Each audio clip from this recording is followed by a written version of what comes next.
At the beginning of the Gospel of Matthew, right after the accounts he gives of Jesus' very, very earliest life, Matthew gathers together a section where he puts a lot of Jesus' teaching into one section that together we commonly refer to as the Sermon on the Mount.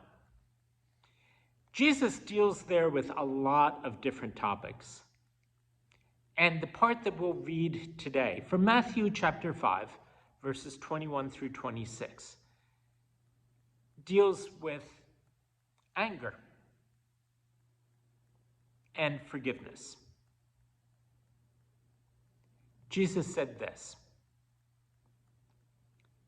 "You have heard that it was said to those of ancient times, 'You shall not murder,' and whoever murders shall be liable to judgment.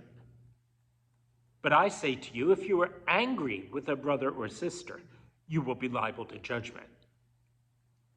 And if you insult a brother or sister, you'll be liable to the council. And if you say, 'You fool,' you'll be liable to the hell of fire. So when you are offering your gift at the altar, if you remember that your brother or sister has something against you,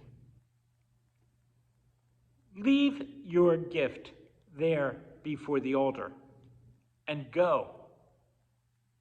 First, be reconciled to your brother or sister, and then come and offer your gift. Come to terms with your accuser while you are on the way to court with him.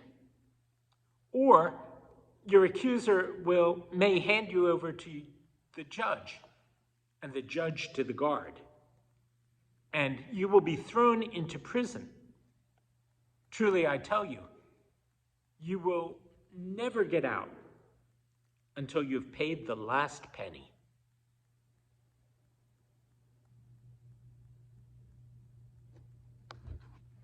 This is the word of the Lord. Thanks be to God. A difficult word.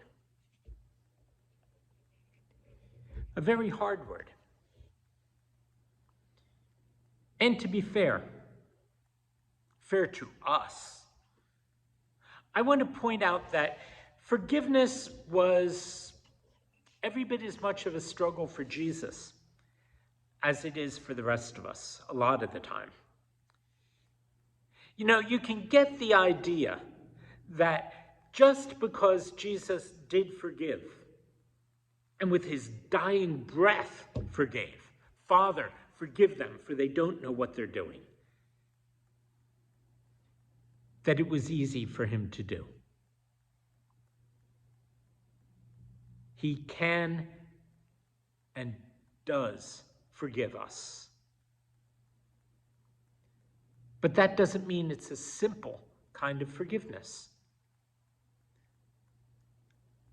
Forgiveness is rarely simple. I mean, real forgiveness. There's the time somebody bumps into you, say, "Oh, I'm sorry. Didn't mean to step on your foot." Something like that. That's easy. Everybody understands that.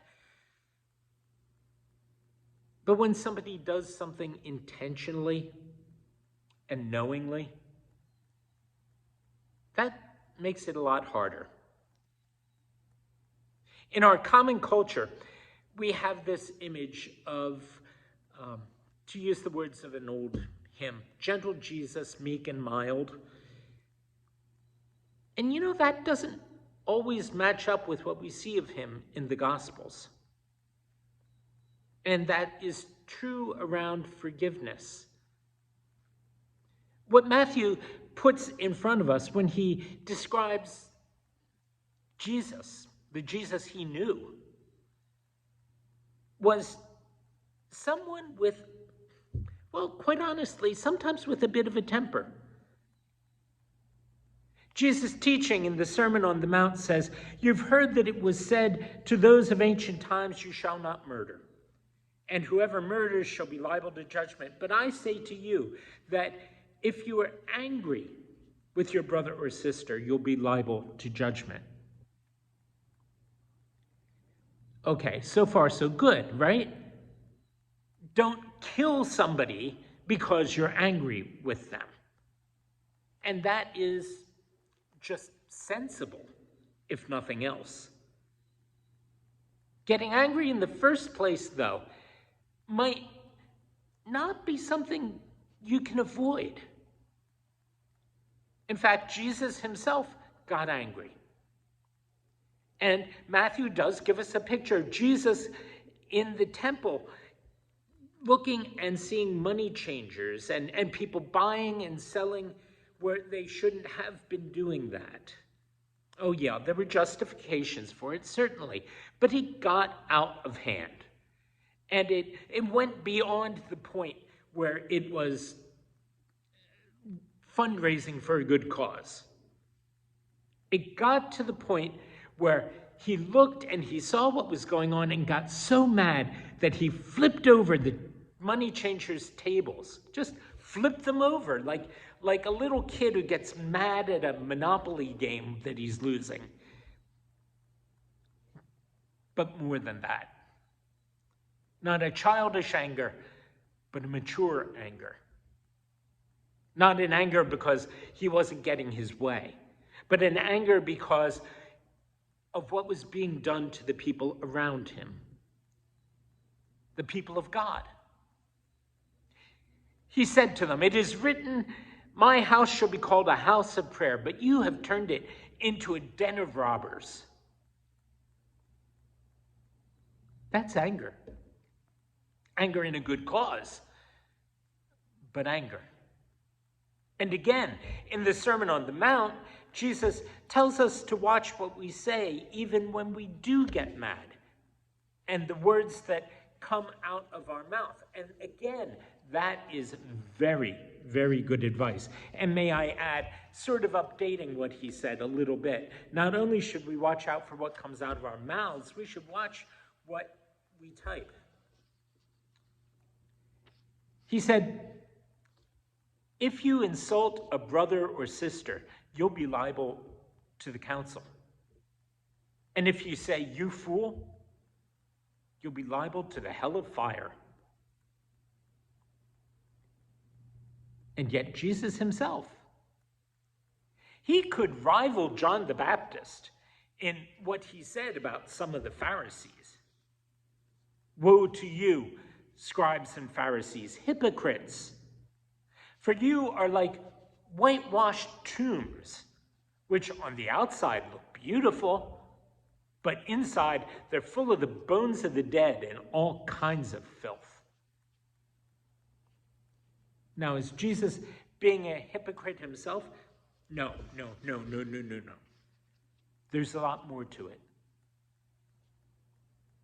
Not only was he at that point telling the truth, which of course is above all the defense on that kind of a statement, but Jesus had a way of being angry.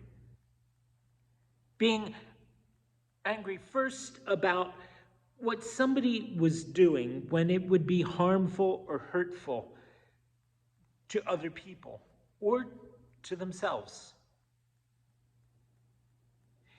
And Jesus, far from pushing somebody away, was using his anger to hold on to them,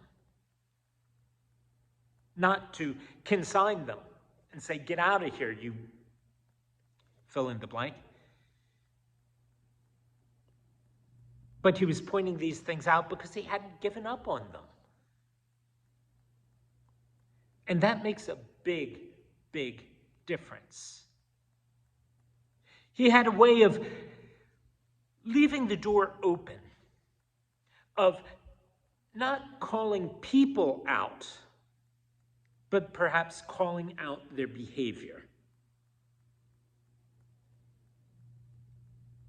His teaching about forgiveness tells us not to be so fast to become angry or so quick to jump to judgment or even to act on the anger that we do feel,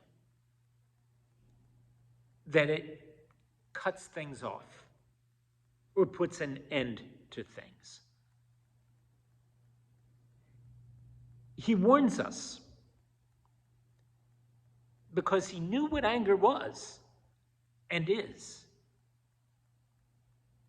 He warns us not to get drawn into a cycle of anger, in a cycle of recriminations, and a cycle of things that we just cannot get ourselves out of.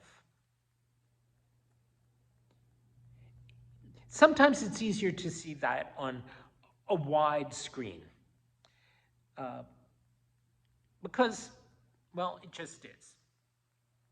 It's less personal when we can talk about it in terms of groups. Richard Rohr has observed,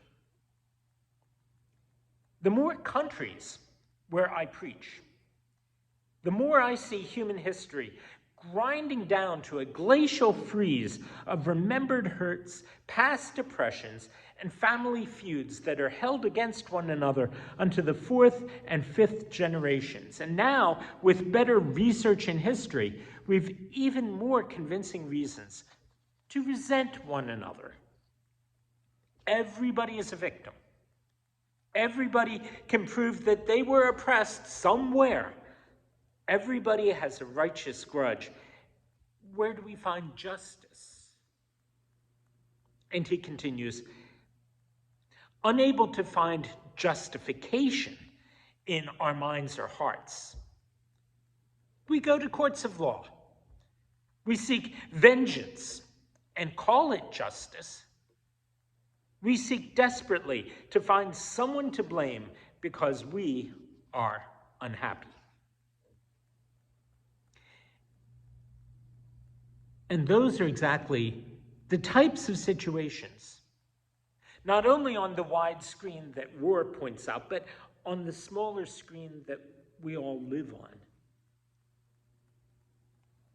Jesus speaks on that level and tells us how to handle the anger, how to handle the injustices, the slights, the insults, the harms, the attacks. And what he says may not be something we want to hear. Maybe something we try to explain away, or to lessen, or to soften, or to find a loophole in. But for our own good, we can't do that.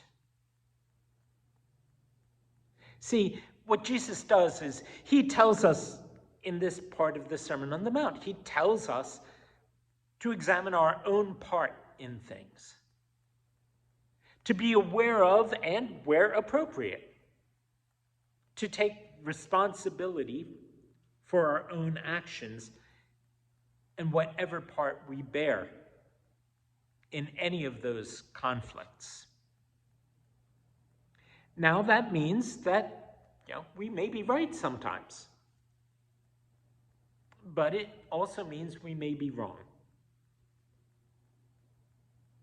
And we all know it's probably a little bit of each.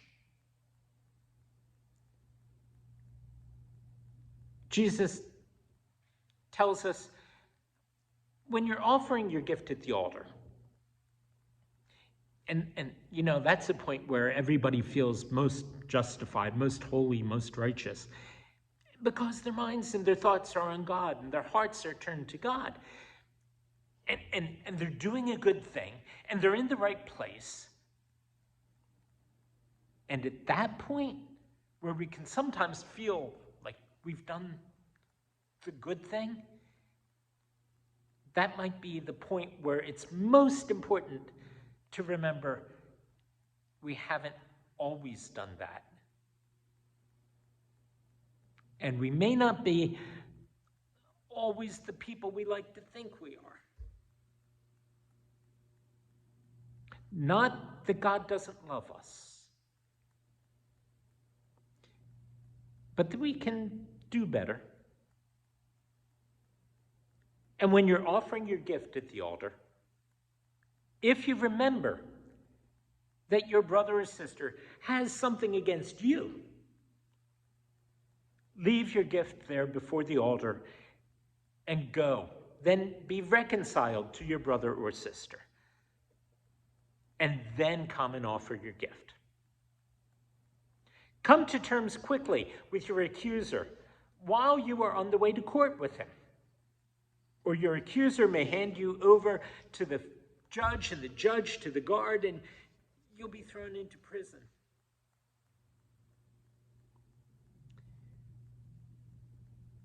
People know. People do know when an apology is sincere. And people can tell. It's confirmed whenever there's an effort to change the underlying behavior that set a situation up to begin with. And if it's confirmed when both parties put their relationship ahead of their own feelings, then things have a lot of hope to them. And things can move forward.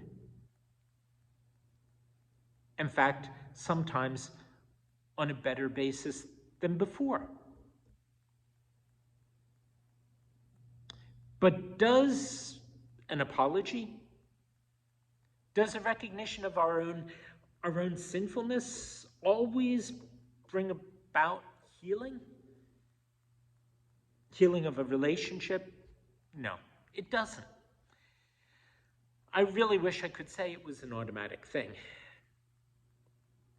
But you know, and I know, we all know, it isn't. Realistically, there are always going to be some people who are not interested in forgiving or being forgiven. There are some people who find some sort of validation in their bitterness.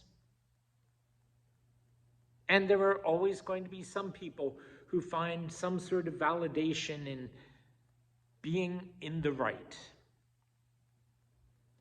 I say that as someone who hates to lose an argument. But I know sometimes I hold on too long. Jesus' teaching to his followers is not to be one of those people.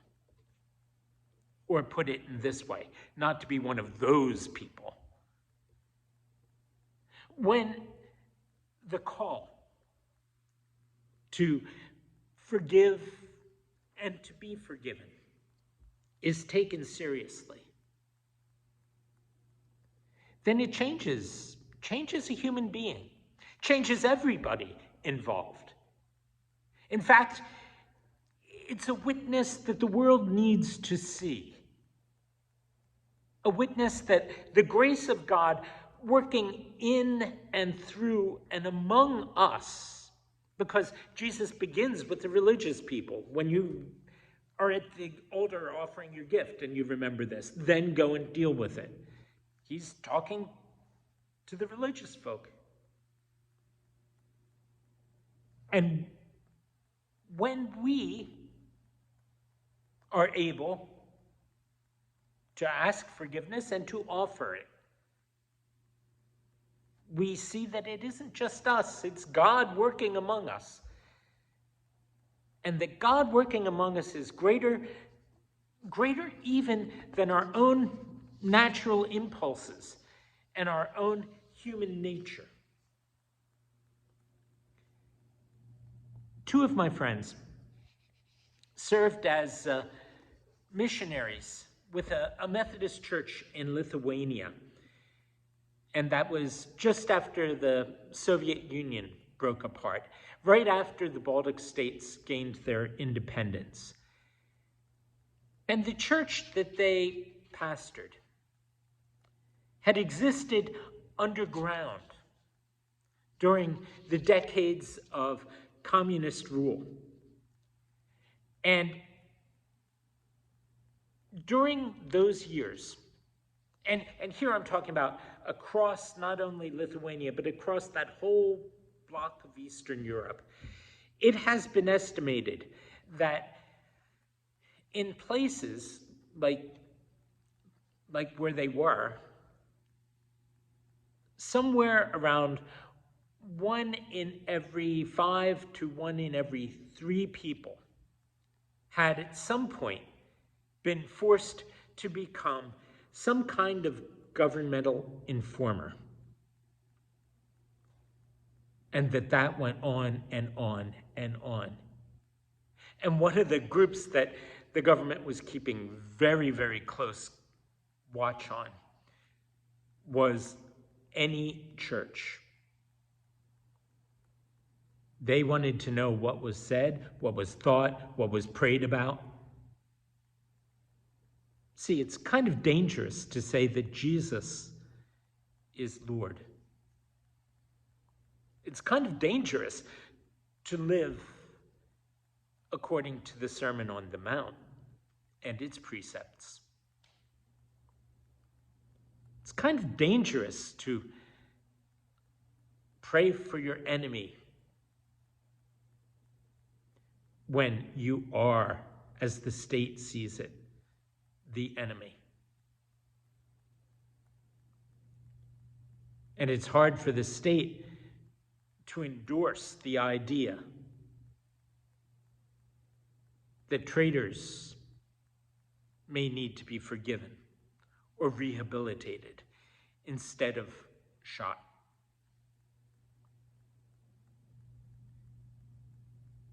You know, Stalin started out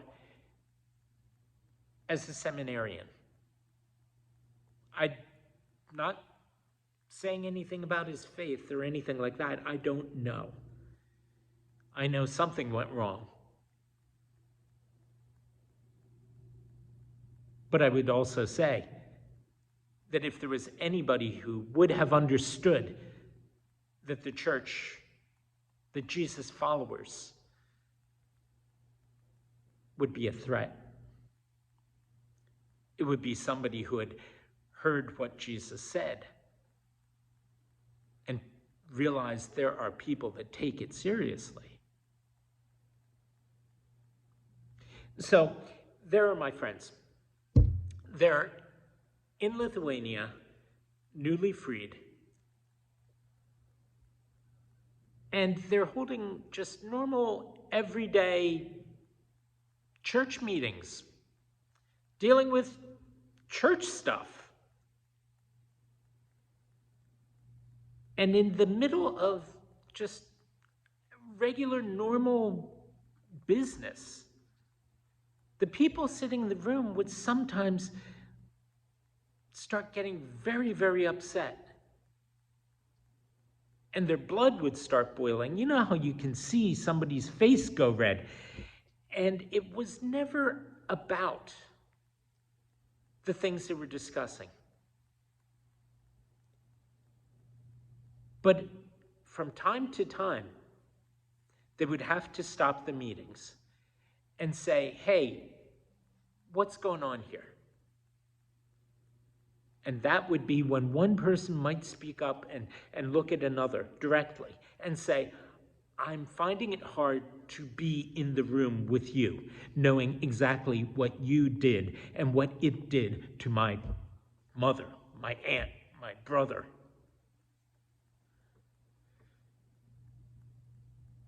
And the real work of the church would then take place, where people would have to leave their gift at the altar and be reconciled, where people would have to face their accuser and work through it, where people would have to say perhaps what they had done or why, and somebody else would have to recognize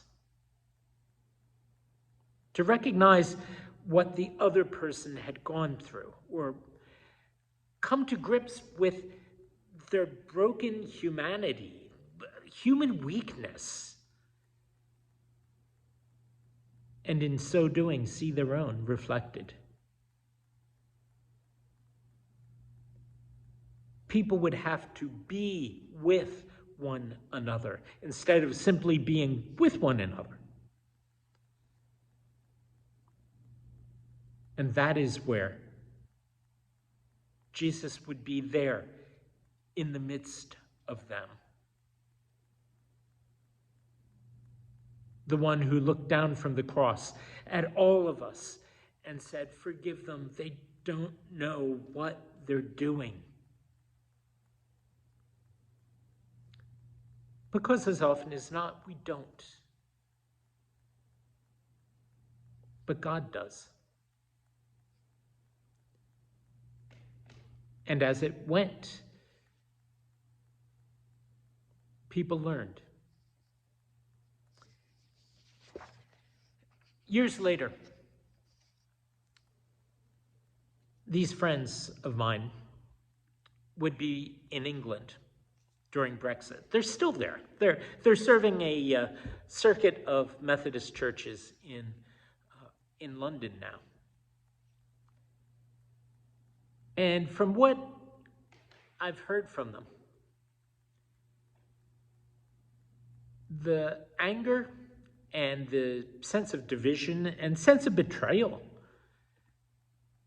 that people are feeling over there right now around the whole Brexit thing, whether Britain would stay or leave the European Union, that went far deeper than we on this side of the Atlantic realized. Not as deep as what happened in Lithuania and Estonia and Latvia and other places. But right now, they're going through a winter where people cannot afford to heat their houses. And the churches are holding events in the middle of the day just so that people who are at home in the cold can go and get warmed up.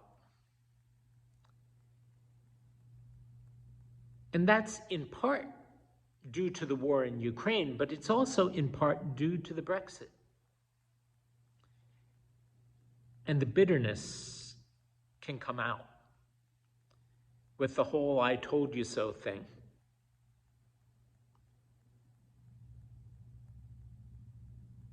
The odd thing is what it is doing to worship.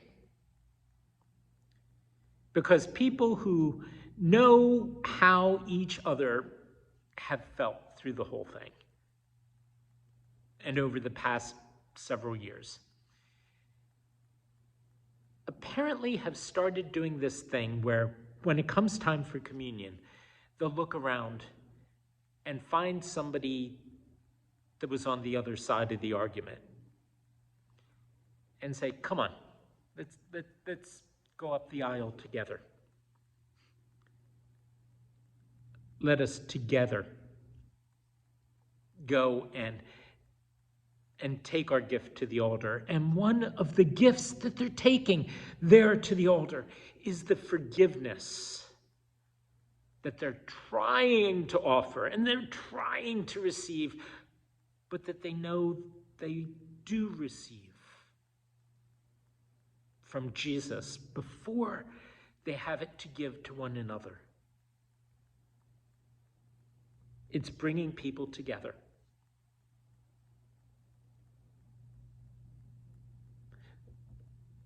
Forgiveness. Nobody said that forgiving is easy. Least of all, Jesus. Look at what it cost him to forgive us. But what he does teach, and what we need to remember, is that forgiving, as well as being forgiven, is absolutely necessary for his sake and for ours.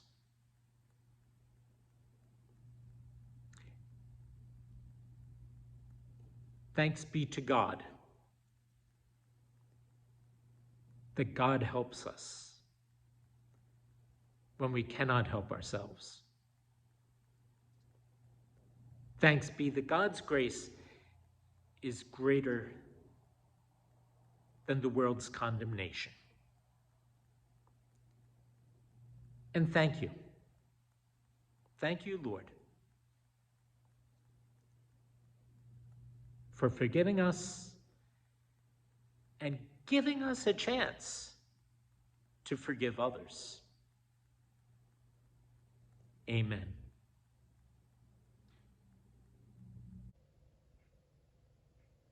Merciful and loving God, we ask that we might be given the blessing of being able to look upon the world with your eyes, and that we might be filled with your understanding beyond our own, that we might be filled with compassion and empathy for others. Especially this week, it is so hard not to remember before you, first of all, the thousands and thousands and thousands of people who have been trying to survive since the earthquake that hit Turkey and Syria the other day.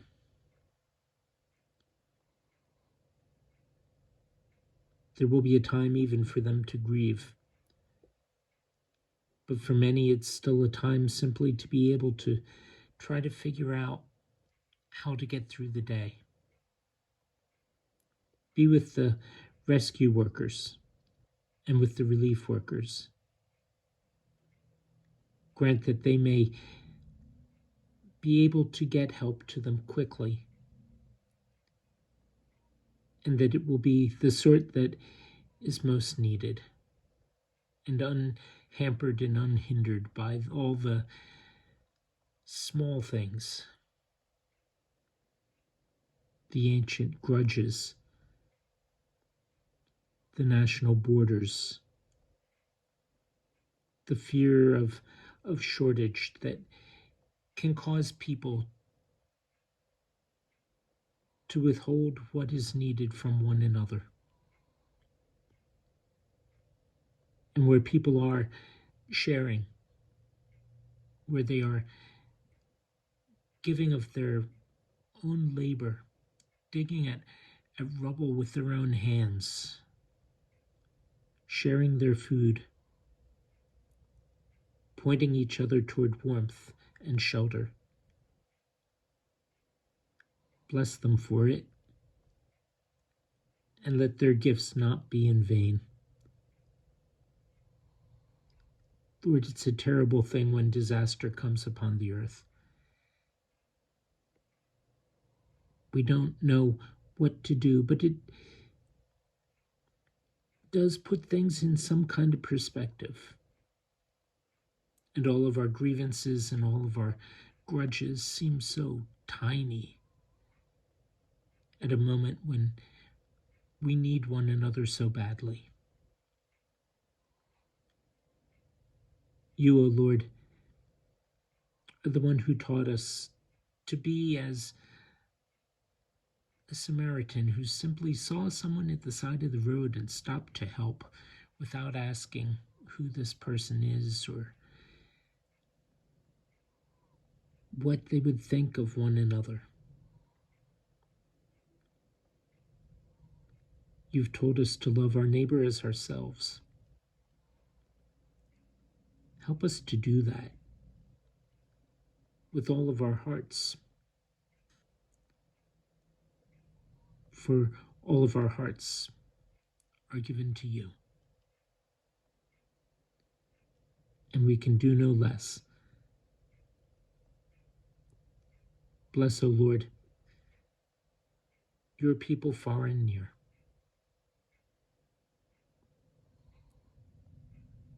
Amen.